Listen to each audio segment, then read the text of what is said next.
이게 뭐죠? 종이컵에 담긴 의문의 액체를 보며 프랑스의 미식평론가 줄리앙 라크루아는 충격과 놀라움에 얼굴이 이그러졌습니다. 과연 무슨 일이 생긴 걸까요? 지금부터 그 사연을 알아보도록 하겠습니다. 줄리앙 라크루아는 프랑스에서 가장 유명한 미식평론가였어요. 그의 말 한마디에 레스토랑이 문을 닫을 수도 몇 달 동안 예약이 꽉 찰 수도 있었어요. 줄리앙은 국제 미식평론가 길드의 최고 평가원이었답니다. 세계에서 가장 비싼 레스토랑들을 평가하는 것이 그의 일이었어요. 줄리앙의 책상 위에는 지난주 평가한 파리의 새 레스토랑 라퀴진 디빈에 대한 메모가 있었어요. 금박을 입힌 초콜릿 무스, 트러플을 뿌린 아스파라거스, 100년 된 와인. 모든 것이 완벽했답니다. 하지만 그의 메모에는 단 한 줄만 적혀 있었어요. 기술적으로 완벽하나 영혼이 없다.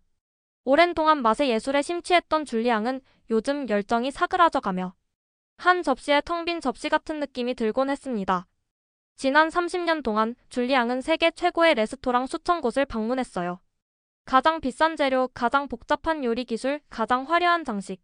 하지만 이제 모든 것이 똑같게 느껴졌답니다. 거울을 보니 줄리앙의 모습이 보였어요. 키가 크고 날씬한 50대 중반의 남자였죠. 흰머리가 항상 완벽하게 다듬어져 있고 뾰족한 콧수염은 그의 트레이드마크였어요. 파란 눈은 피곤해 보였어요. 너무 많은 것을 보았고 너무 많은 것을 맛보았기 때문이었을까요? 뉴욕에 도착한 첫날, 줄리앙은 맨해튼 중심부의 호화로운 호텔 스위트룸에 짐을 풀었어요. 벽에는 고가의 미술 작품이 걸려있고 욕실은 대리석으로 꾸며져 있었답니다. 침대는 킹 사이즈였지만 그는 혼자였어요. 항상 그랬답니다. 첫 번째 레스토랑 라 테이블 드 아르티스트는 세계적으로 유명한 프랑스 셰프 에마니엘 듀퐁의 새로운 매장이었어요. 입구에서부터 완벽한 서비스가 시작되었답니다.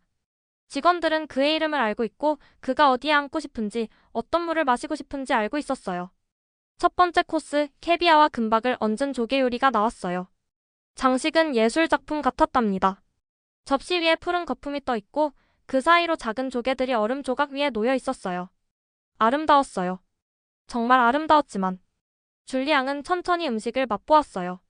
물론 맛있었답니다. 기술적으로 완벽했어요. 하지만 그의 마음은 전혀 움직이지 않았어요. 그저 또 다른 고급 요리일 뿐이었답니다. 식사를 마치고 호텔로 돌아가는 길에 갑자기 비가 내리기 시작했어요. 줄리앙은 우산을 가져오지 않았답니다. 빗방울이 그의 얼굴을 적시기 시작했어요. 이상하게도 이 불편함이 오랜만에 그가 느낀 가장 진짜 감각이었어요. 빗속을 걷다가 줄리앙은 좁은 골목길로 들어섰어요. 빨리 호텔로 돌아가기 위한 지름길을 찾고 있었답니다. 그때 그의 코를 스치는 이상한 향기가 있었어요. 맵고 달콤하고 묘한 향이었답니다. 그가 지금까지 맡아본 적 없는 향기였어요. 호기심에 이끌려 줄리앙은 그 향기를 따라갔어요. 골목 끝에 작은 식당이 있었답니다. 희미한 네온 불빛 아래 서울의 맛이라는 간판이 보였어요. 그 아래 작게 한국 가정식이라고 적혀 있었어요. 줄리앙은 잠시 비를 피하기 위해 그 작은 식당의 문을 열었어요. 줄리앙이 한국 식당 서울의 맛에 들어서자 낯선 분위기가 그를 감쌌어요. 이곳은 그가 평소 방문하는 미슐랭 스타 레스토랑과는 완전히 달랐답니다. 좁은 공간, 소박한 장식, 그리고 활기찬 대화 소리.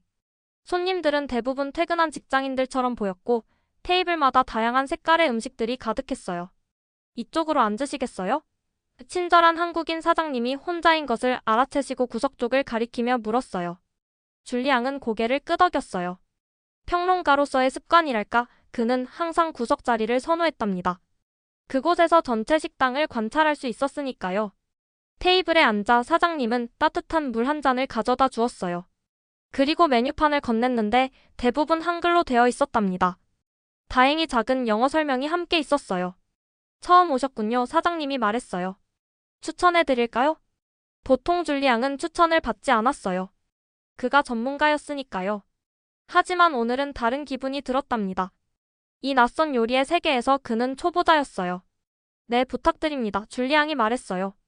그럼 설렁탕은 어떠세요? 소뼈를 12시간 이상 끓인 전통 수프입니다.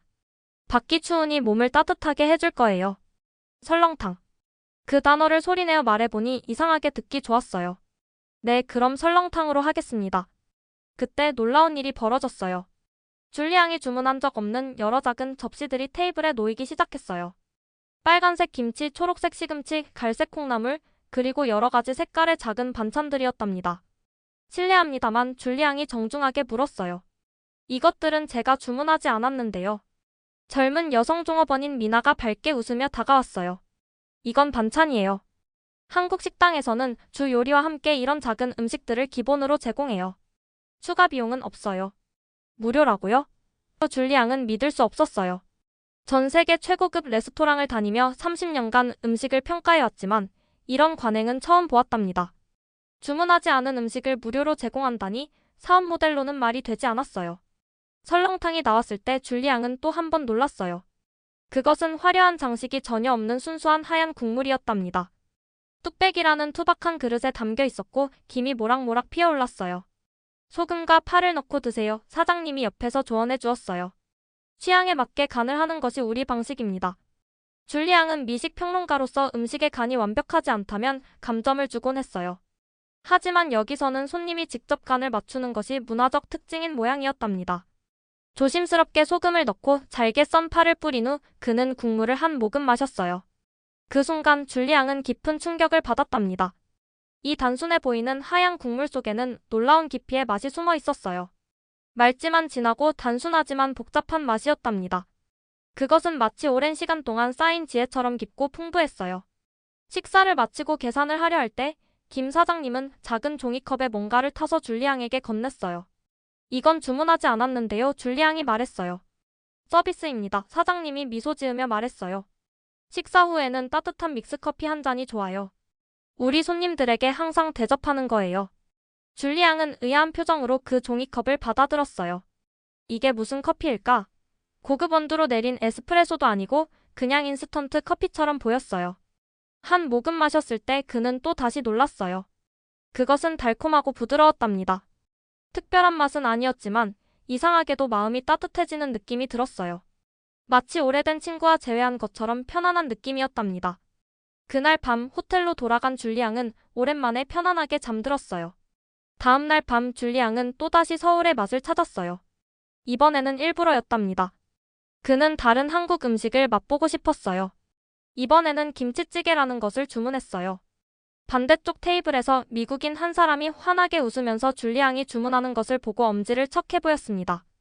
잠시 후 끓어오르는 붉은 국물 속에 김치와 돼지고기, 두툼한 두부, 그리고 싱그러운 파가 어우러져 김을 모락모락 내며 줄리앙 앞에 놓였습니다. 호기심 가득한 채 김치찌개를 한 숟가락 입에 넣는 순간 줄리앙의 눈이 커졌습니다. 와우, 세상에나.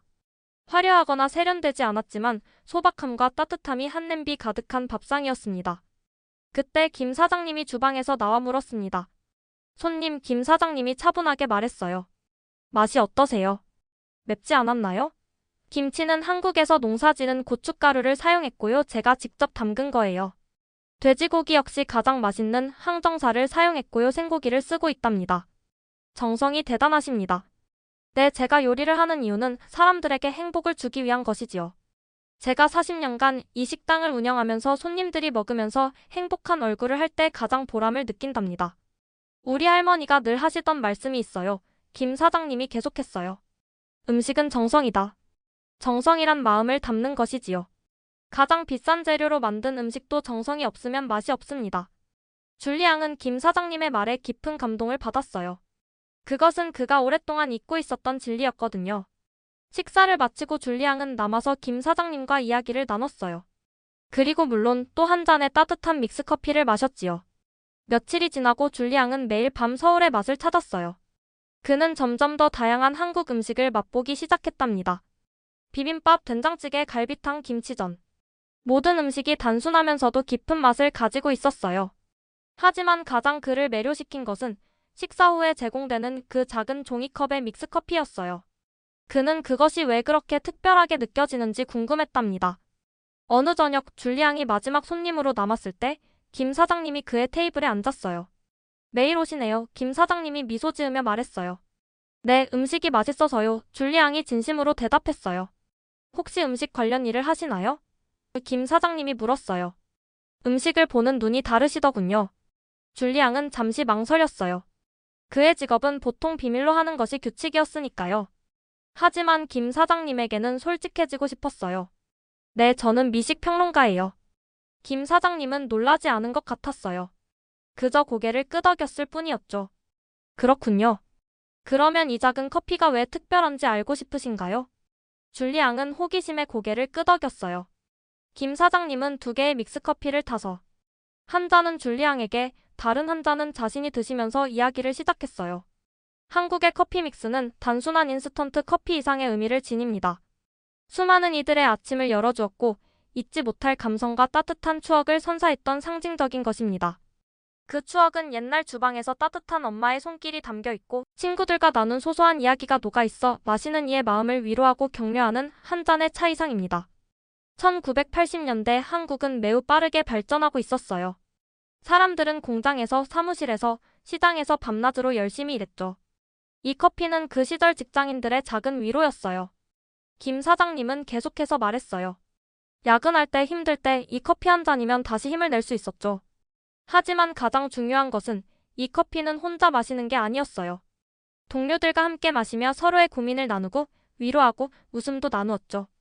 그래서 이 작은 종이컵 속에는 한국인들의 정이 담겨 있어요. 정이요? 줄리앙이 물었어요. 정은 설명하기 어려운 단어예요. 사람과 사람 사이의 따뜻한 감정, 서로를 아끼고 생각하는 마음. 그런 것이죠. 한국 문화의 중심에 있는 가치예요.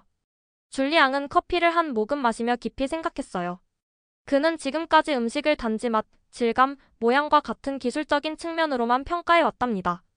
하지만 김 사장님의 이야기를 들으니 음식에는 그 이상의 것이 있다는 것을 깨달았어요. 음식에는 문화, 역사, 그리고 사람들의 이야기가 담겨 있었던 거예요. 그래서 손님들에게 이 커피를 무료로 제공하시는 건가요? 줄리앙이 물었어요. 김 사장님은 미소 지었어요. 그렇죠. 이건 단순한 서비스가 아니에요. 손님들에게 당신을 생각합니다 라고 말하는 방법이죠. 특히 혼자 식사하러 오는 손님들에게는 더 큰 의미가 있어요. 그날 밤 줄리앙은 호텔로 돌아가는 길에 깊은 생각에 잠겼어요.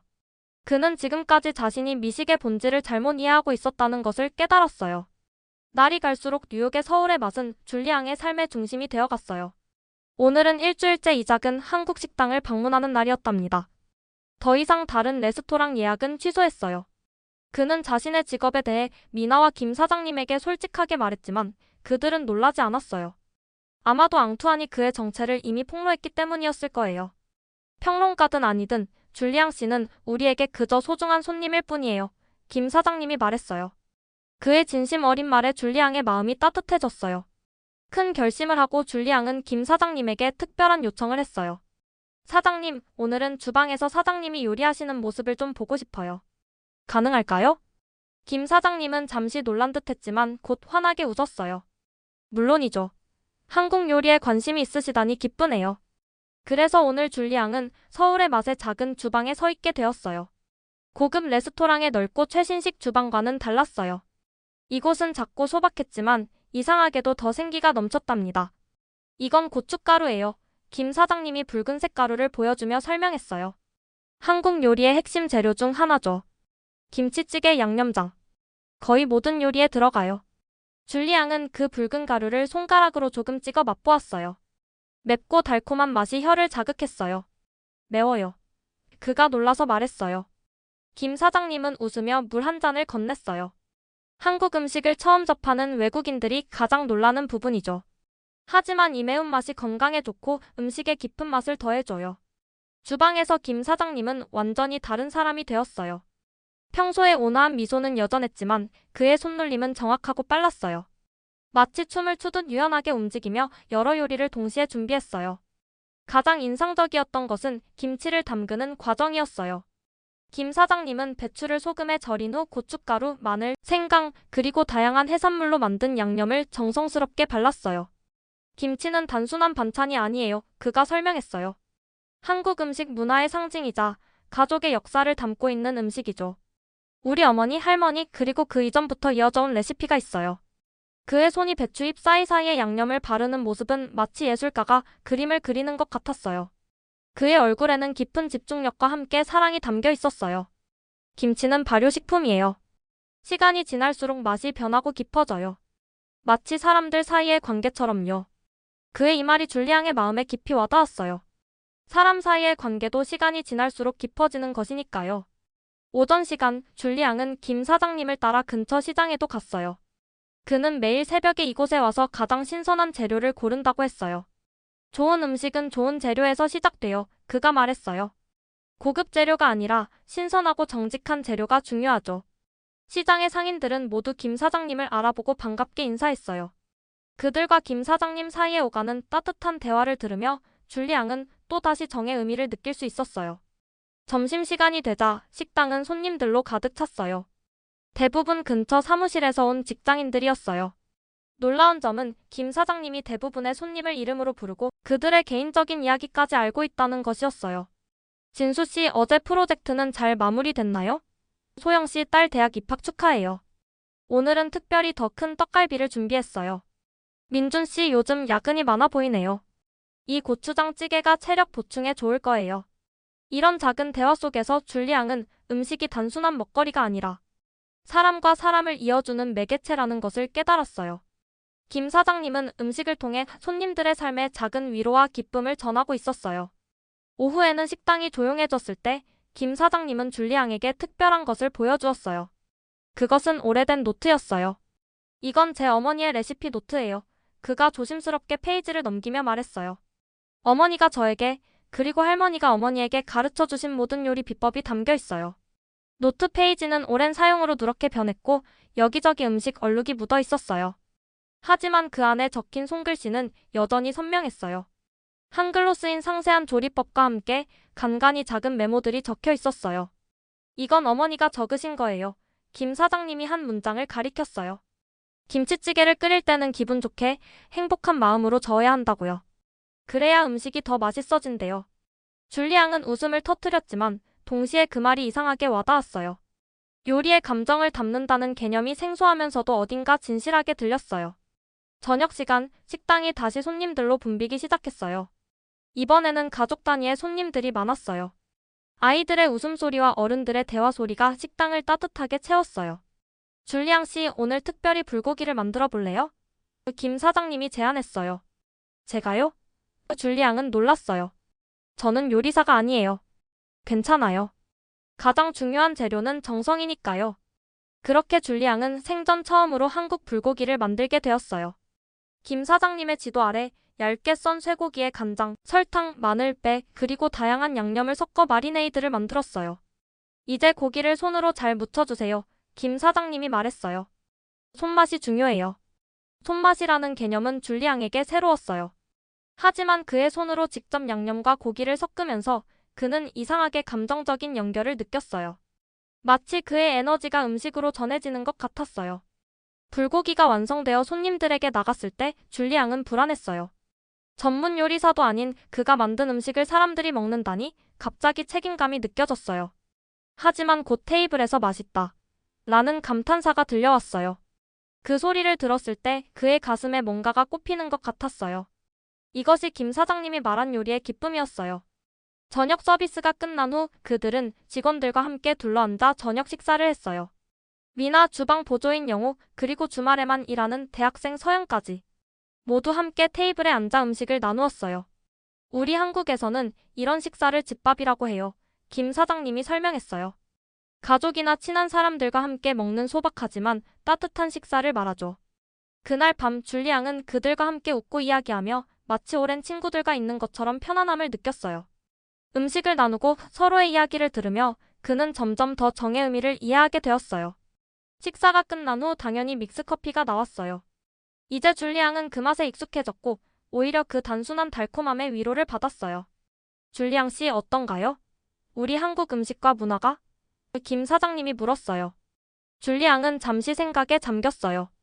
일주일 전만 해도 그는 고급 재료와 완벽한 기술만이 훌륭한 요리의 기준이라고 생각했어요. 하지만 이제는 다르게 보였어요. 제 인생을 바꿔놓은 것 같아요. 그가 진심으로 대답했어요. 평생 음식을 평가해왔지만 진짜 중요한 건 놓치고 있었어요. 음식의 영혼, 그 안에 담긴 이야기와 정성. 그리고 사람과 사람을 이어주는 힘. 김 사장님은 미소를 지으며 고개를 끄덕였어요. 음식은 사랑의 언어예요. 말로 표현하지 못하는 마음을 전하는 방법이죠. 그날 밤 호텔로 돌아가는 길에 줄리앙은 처음으로 자신의 직업에 대해 다시 생각해 보았어요. 그가 30년 동안 해온 평가 방식이 과연 음식의 진정한 가치를 담아낼 수 있을까? 별과 점수로 음식의 모든 것을 측정할 수 있을까? 문득 그의 마음에 새로운 아이디어가 떠올랐어요. 그가 이 경험을 세상과 나눌 수 있는 방법이 있을지도 모른다는 생각이 들었어요. 줄리앙의 뉴욕 일정의 마지막 날이 밝았어요. 침대에 앉아 그의 휴대폰을 바라보니 수많은 메시지와 이메일이 쌓여 있었어요. 편집자들, 레스토랑 주인들, 그리고 다른 미식 평론가들로부터 온 것이었어요. 줄리앙 뉴욕 리뷰는 언제 받을 수 있나요? 라크루아 씨, 우리 레스토랑 방문은 어떠셨나요? 줄리앙 어디 있어? 연락이 안 되네. 이 모든 메시지를 무시한 채 줄리앙은 지난밤에 쓴 글을 다시 읽어보았어요. 제목은 종이컵의 마법 뉴욕의 작은 한국 식당에서 배운 것이었어요. 그것은 그가 지금까지 써온 어떤 리뷰와도 달랐어요. 별점도 음식의 기술적 평가도 없었어요.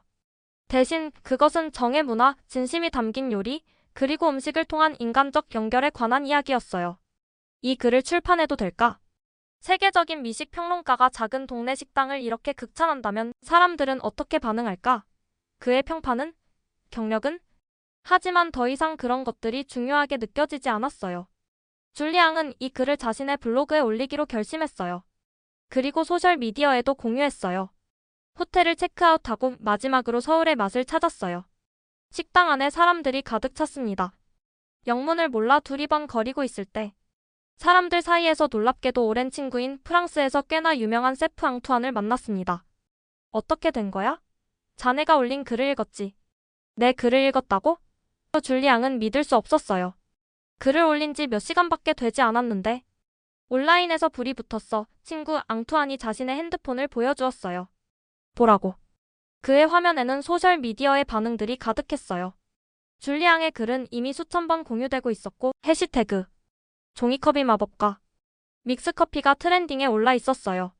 사람들이 당신의 솔직함과 겸손함에 감동받은 것 같아 앙투안이 말했어요. 세계적인 미식 평론가가 자신의 관점을 완전히 바꾸게 된 이야기라니 정말 매력적이지. 줄리앙은 당황스러웠지만 동시에 기뻤어요. 이것은 그가 예상했던 반응이 아니었어요. 잠시 후 김 사장님이 주방에서 나와 그의 테이블로 다가왔어요. 그의 얼굴에는 약간의 걱정이 어려 있었어요. 줄리앙 씨, 오늘 아침부터 전화가 끊이지 않아요. 당신의 글 때문에 많은 사람들이 식당을 찾아오고 있어요. 죄송해요, 사장님. 줄리앙이 사과했어요. 불편을 드릴 생각은 없었어요. 김 사장님은 고개를 저었어요. 아니에요, 감사해요. 당신의 글은 정말 아름다웠어요. 우리 음식과 문화에 대한 깊은 이해가 느껴졌어요. 다만, 그는 잠시 주저했어요. 다만, 이렇게 많은 손님을 받을 준비가 안 되어 있어요. 우리는 작은 가족 식당이니까요.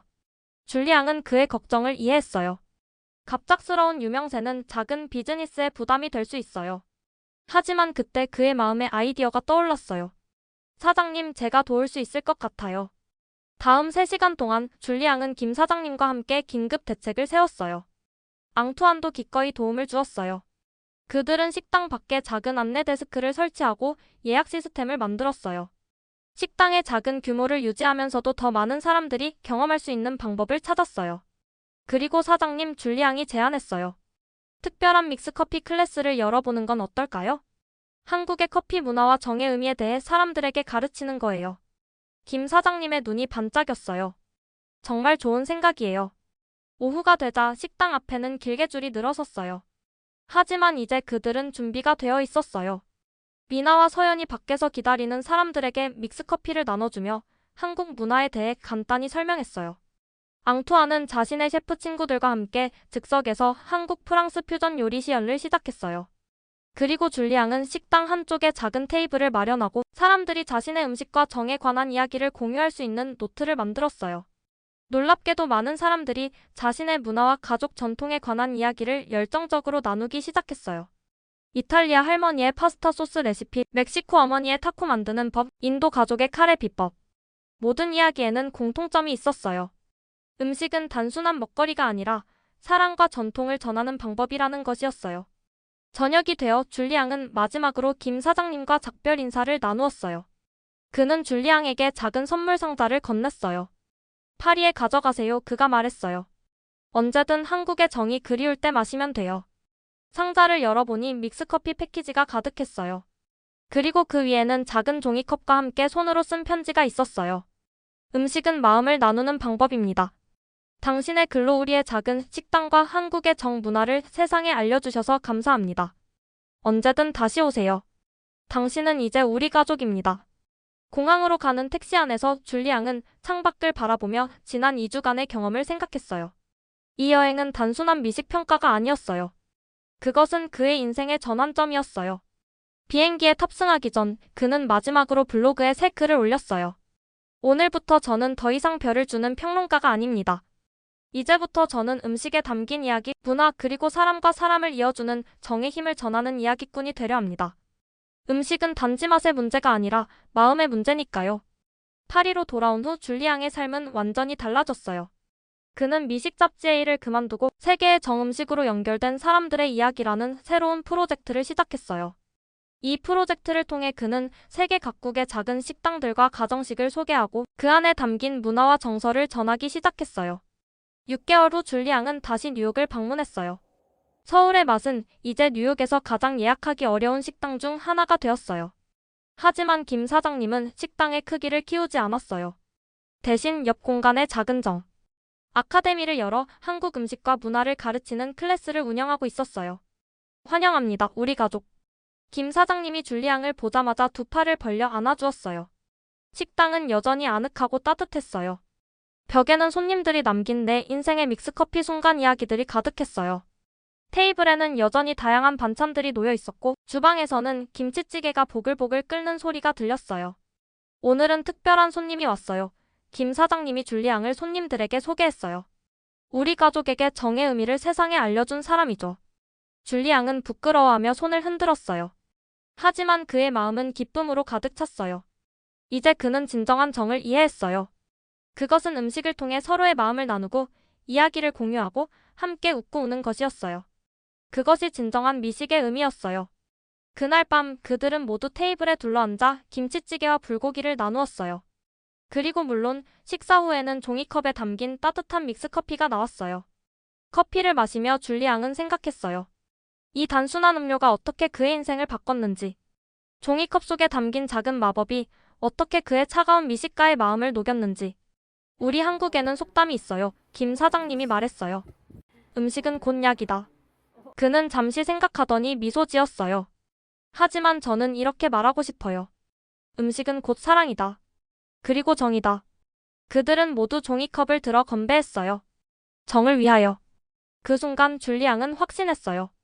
그가 찾던 것은 완벽한 맛이 아니었어요. 그것은 진심이었고 연결이었고 사랑이었어요. 그리고 그 모든 것을 그는 작은 종이컵 속에서 발견했어요. 줄리앙은 나중에 파리로 돌아가 자신의 새 책, 종이컵의 마법을 출간했어요. 그 책은 단숨에 베스트셀러가 되었고 10개 언어로 번역되었어요. 사람들은 그의 솔직한 고백과 마음의 변화에 감동받았어요. 그는 이제 세계 각국을 다니며 작은 식당들, 길거리 음식, 가정식을 발견하고 그 이야기를 전하는 일을 했어요. 그것은 단지 커피를 마시는 행사가 아니라 사람과 사람 사이의 따뜻한 정을 나누는 글로벌 축제가 되었어요. 몇 년 후, 줄리앙이 다시 한국을 방문했을 때 그는 놀라운 변화를 발견했어요. 한국의 믹스커피는 이제 전 세계에서 인기 있는 음료가 되었어요. 과거에는 단순한 인스턴트 커피로 여겨졌던 것이 이제는 정의 상징으로 여겨지며 특별한 가치를 인정받게 되었어요.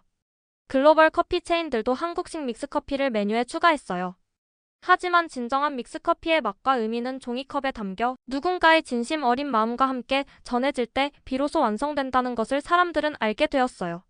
줄리앙은 서울에서 열린 국제음식 포럼에 주요 연사로 초청받았어요. 그의 강연 제목은 종이컵 혁명 어떻게 한국의 정문화가 세계 미식의 패러다임을 바꾸었나였어요. 제가 처음 한국 음식과 믹스커피를 만났을 때 저는 그것이 제 인생을 완전히 바꿀 것이라고는 상상도 못했어요. 줄리앙이 무대에서 말했어요. 하지만 이제 저는 알고 있어요. 진정한 미식은 화려한 장식이나 비싼 재료에 있지 않아요. 그것은 음식을 통해 전하는 마음, 그리고 그 마음이 만들어내는 연결에 있어요. 강연이 끝난 후 김 사장님이 무대에 올랐어요. 이제 그는 한국 전통 음식 문화의 대사가 되어 전 세계를 다니며 한국의 정문화를 알리고 있었어요. 줄리앙 씨, 김 사장님이 감동적인 목소리로 말했어요.